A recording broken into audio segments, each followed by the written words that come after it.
बचपन में एक इंटरेस्टिंग कहानी सुनी थी। उस कहानी में एक सेलर शिप में सफ़र कर रहे होते हैं। समंदर के बीच में सफ़र करते हुए बहुत दिन हो गए, उनका खाना ख़त्म हो जाता है। फिर वो सोचते हैं कि कहीं कोई हमें आइलैंड नज़र आ जाए, कोई जजीरा हमें नज़र आ जाए, तो वहाँ पे अपना शिप थोड़ी देर के लिए पोर्ट करें और वहाँ से कुछ खाना हासिल करें। तो दूर कहीं उनको एक आइलैंड नज़र आता है और वो उन आइलैंड की तरफ जाते हैं। जैसे ही वहाँ आइलैंड पे अपना शिप पोर्ट करते हैं, तो आइलैंड पे रहने वाले लोग उनको प्रिजनर बना लेते हैं। उनको बंद करके बांध के रख देते हैं। तो जो शिप का कप्तान होता है, उसको अंदाजा हो जाता है कि ये जो लोग आइलैंड पे रहने लगे हैं, रह रहे हैं, ये मून वर्शिपर है, चांद की पूजा करते हैं, चांद की इबादत करते हैं। तो जैसे अंधे को अंधेरे में बड़ी दूर की सूझी, बिल्कुल वैसे ही उस कप्तान ने कहा कि देखो, तुम्हें प्रिजनर बनाया है, वैसे बिल्कुल तुम्हारे गॉड को मैं प्रिजनर बना लूंगा, वरना मैं खाना खिलाओ। तो कप्तान को पहले से पता होता है कि चांद ग्रहण होने वाला है, इसीलिए उन्होंने ये प्लान बनाया। जैसे ही चांद ग्रहण स्टार्ट हो जाता है, जो चांद हल्का फुल्का जो है ना, उसको ब्लैक उसके ऊपर शेड आने लगता है, तो वो लोग समझ जाते हैं कि को बहुत पहुंची शख्सियत है। फिर उनको खाना खिलाते हैं, उनको अपना साथ में कुछ राशन भी देते हैं, सामान भी देते हैं, और उस शिप को अलविदा करते हैं। हाय, मैं हूं दिलीप कुमार, आपके साथ हाजिर हूं एक और वीडियो के साथ। आज का हमारा टॉपिक है सोलर एक्लिप्स। आज 25 अक्टूबर है 2022, और दुनिया के बहुत सारे ममालिक में आज सूरज किरण दिखाई देगा। हिस्टोरिकली मुख्तलिफ सिविलाइजेशन में बहुत सारी डिफरेंट सुपरस्टिशियस बिलीव्स हैं, बहुत सारे मिथ्स हैं कि सूरज ग्रहण या चांद ग्रहण कैसे होता है। अर्ली स्कैंडिनेवियन कंट्रीज जैसे स्वीडन है, फिनलैंड है, और कुछ ब्रिटेन के इलाके आते हैं, उनके लोग सोचते थे कि चांद ग्रहण जो होता है, आसमान में एक जाइंट वोल्फ मौजूद है, वो चांद को खा जाती है। अर्ली वियतनाम के जो लोग होते थे, उनको बिलीव था कि आसमान में एक जाइंट बहुत बड़ा फ्रॉग मौजूद है, वो फ्रॉग सन सूरज को निकल रहा है। अर्ली अमेरिकन माया सिविलाइजेशन के कुछ लोग थे, उनका ये अंदाजा था कि चांद गिरन और सूरज गिरन कुछ ऐसे ओकेजन्स हैं जिसमें चांद गिरन में चांद को गुस्सा आ गया है, और सूरज गिरन में सूरज को गुस्सा आ गया है, और वो लोगों पे बहुत गुस्सा है। शायद कुछ मुस्तकबिल में ऐसे वाक़यात हों जिनसे लोगों का नुकसान हो। अर्ली इंडियन सब कॉन्टिनेंट में ये बिलीव था कि कोई राहु हैं, वो सूरज को निगल लेते हैं। अर्ली चाइनीज बिलीव करते थे कि आसमान में कोई बहुत बड़ा ड्रैगन मौजूद है, कोई बहुत बड़ा ऐसा जानवर मौजूद है, वो भी खा रहा है सूरज को। और एक चीज सब में कॉमन थी कि चांद ग्रहण या सूरज ग्रहण के दौरान जब भी इक्लिप्स होता था, तो उन वहाँ के रहने वाले लोग बहुत बड़ा नॉइज, तलवारें लेकर, बहुत बड़े मेटल के बर्तन लेकर, और बहुत सारे कुत्तों और गीदड़ों को साथ इकट्ठा करके बहुत शोर मचाते थे। और इस तरह उनको बिलीव था कि हमारा जो सन है, हमारा जो मून है, उसको हम छुड़ा देंगे थोड़ी ही देर में, और जो भी उनको खा रहे हैं, इंगल्फ कर रहे हैं। अब आइए हमारे आज के टॉपिक पे, सोलर इक्लिप्स पे। हम जिस ज़मीन पे रहते हैं, ये हमारी गैलेक्सी मिल्की वे का एक पार्ट है। इस गैलेक्सी का जो सेंटर है, उसे हम सन कहते हैं, जो अप्रोक्सीमेटली पूरी गैलेक्सी के वजन का 99% है।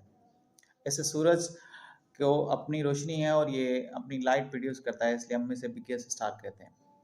ये जो स्टार है, इसके इर्द गिर्द बहुत सारी और ऑब्जेक्ट्स मूव कर रही हैं, रिवॉल्व कर रही हैं, सर्कुलेट कर रही हैं, इन्हें हम प्लैनेट कहते हैं। और इसमें अर्थ जो है वो तीसरे नंबर पे आता है।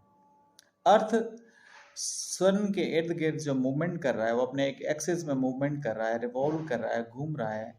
वो जो ऑर्बिट के अंदर मूव कर रहा है, वो ऑर्बिट इलेप्टिकल शेप का है, ओवल शेप का है। यानी ये कभी ज़मीन सूरज के बिल्कुल करीब होती है, थोड़ा करीब हो जाती है, जिसकी वजह ज़मीन पे गर्मी आ जाती है, और कभी ये ज़मीन उस ऑर्बिटल में दूर चली जाती है, जिसकी वजह से हमारे पास सर्दी आ जाती है। ये एक टाइप का रिवॉल्यूशन है। इसके अलावा ज़मीन स्पिन भी कर रही है, यानी गोल गोल घूम भी रही है। जैसे हम बॉल को स्पिन करते हैं, वैसे वो रिवॉल्यूशन के साथ स्पिन भी कर रही है। जब ये स्पिन कर रही होती है, तो इसके जिस एरिया पे लाइट पड़ रही होती है, वो एरिया दिन कहलाता है, और जिस एरिया पे लाइट नहीं पड़ रही, उसे हम डार्क एरिया या नाइट एरिया कहते हैं। जिस तरह ज़मीन के एक हिस्से पे आधे हिस्से पे रोशनी रहती है, डे टाइम रहता है, और आधे हिस्से पे नाइट रहती है, जिसे हम रात का दिन टाइम कहते हैं। ज़मीन के ऊपर वाले जो नॉर्दर्न हेमिस्फेयर हैं, आधे ऊपर वाला जो आधा गोल है, और नीचे वाला जो साउदर्न हेमिस्फेयर है, यहाँ पे मोस्टली रोशनी हर टाइम रहती है, जिसकी वजह से Scandinavian countries, upper area like Sweden या नॉर्वे है, या ब्रिटेन जो कंट्रीज़ हैं, वहाँ पे सूरज 18-18 घंटे रहता है और नाइट टाइम आवर बहुत शॉर्ट होते हैं। इसी तरह साउदर्न एरियाज़ में भी ऐसे होता है, लेकिन मिडिल में जो बिल्कुल इक्वेटर है, उस एरिया में बिल्कुल ऐसा नहीं होता, क्योंकि इस एरिया में लाइट अप्रॉक्सीमेटली 12 आवर्स दिन और 12 आवर्स नाइट होती है। ये हो गया ज़मीन का चक्कर। इस ज़मीन के इर्द गिर्द सराउंडिंग में एक और बॉडी जो ज़मीन के गिर्द रिवॉल्व कर रही है, उसे हम सैटेलाइट कहते हैं। The natural satellite one is moon, यानी चांद जो है, मून जो है, वो ऑब्जेक्ट है जो हमारे ज़मीन के इर्द गिर्द घूम रहा है।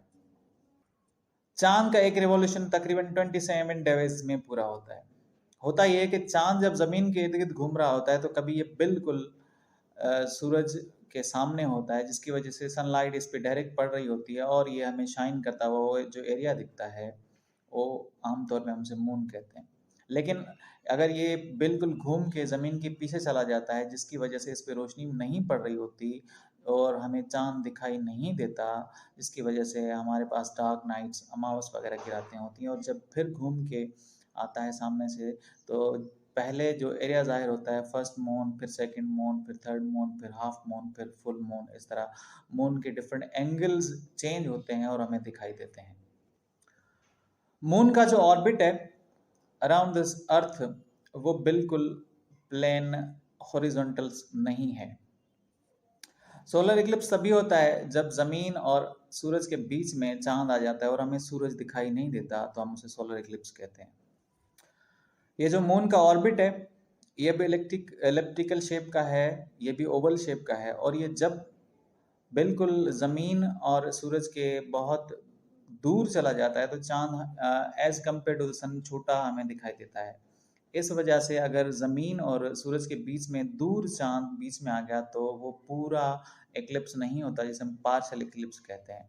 लेकिन अगर वो ऑर्बिट में ज़मीन के बहुत करीब है और मुकम्मल तौर पर सूरज को कवर कर रहा है, तो हम उसे कंप्लीट एक्लिप्स कह रहे हैं। ये कंप्लीट एक्लिप्स जो होता है अप्रॉक्सीमेटली साल में नहीं, 18 महीने के बाद, तकरीबन 18 महीने के बाद होता है, जबकि एवरेज हम 3 से 5 एक्लिप्स हर साल देखते हैं। अब आइए ये समझने की कोशिश करते हैं कि ये जो एक्लिप्स होता है वो कंप्लीट पार्शली जो है वो कैसे होता है। तो इसका जवाब सिंपली ये है कि ये जो ऑर्बिट अराउंड द सन है, ये थोड़ा टिल्टेड है, ये थोड़ा सा झुका हुआ है। इस वजह से चांद जब ज़मीन के और सूरज के बीच में आता है, तब वो टिल्टेड जो एक्सिस है, इसका जो ऑर्बिट है, वो थोड़ा नीचे चला जाता है। इसकी वजह से वो कंप्लीटली कवर नहीं कर पाता, और कभी कभार वो चांद इस जगह पे पहुंच जाता है कि बिल्कुल ऊपर वाले सतह को कवर करता है। इस वजह से हमें भी पार्शियल सोलर एक्लिप्स दिखाई देता है। तो सिंपल सा आंसर ये है कि ये जो ऑर्बिट ऑफ द मून है, ये थोड़ा टिल्टेड है as compared to the orbit of earth around the sun, झुका हुआ है। इस वजह से ये कम्प्लीटली सूरज को कवर नहीं कर पाता, और सोलर एक्लिप्स पार्शियल होते हैं। ड्यू टू दैट टिल्ट, बहुत रेयरली ऐसा कुछ होता है कि चांद ज़मीन और सूरज के बीच में आ जाए, लेकिन ये बहुत कभी कभार होता है। अप्रॉक्सीमेटली 18 महीने के बाद या उससे ज़्यादा टाइम के बाद ये होता है कि चांद ज़मीन और सूरज के बीच में आ गया, कंप्लीटली ब्लॉक ऑफ लाइट हो गई। पार्शियल और सोलर इक्लिप्स को समझने के लिए एक और पॉइंट समझ लीजिए कि जो एक्सिस है, जो ऑर्बिट है, ये थोड़ा सा इलिप्टिकल है, यानी ओवल शेप है, जिस वजह से अगर चांद बहुत ज़मीन से दूर चला जाता है, तो चांद छोटा हो जाता है हमारी नज़र के हिसाब से, और हमें सूरज बड़ा दिखाई देता है, यानी उसके एजेस दिखाई देते हैं। वो चांद को मुकम्मल तौर पर कवर नहीं कर पाता। लेकिन अगर इस इलिप्टिकल ऑर्बिट की वजह से चांद हमारे करीब आ गया है और वो सूरज को मुकम्मल तौर पर कवर कर रहा है, तो उसे हम कंप्लीट एक्लिप्स कहते हैं। इन एक्लिप्स की फर्स्ट प्रोमिनेंट स्टडी इंग्लैंड के साइंटिस्ट, जिन्होंने अपने लेंस की मदद से ये रिसर्च की, सर एडमंड हॉले ने की थी 31 मई 1715 में।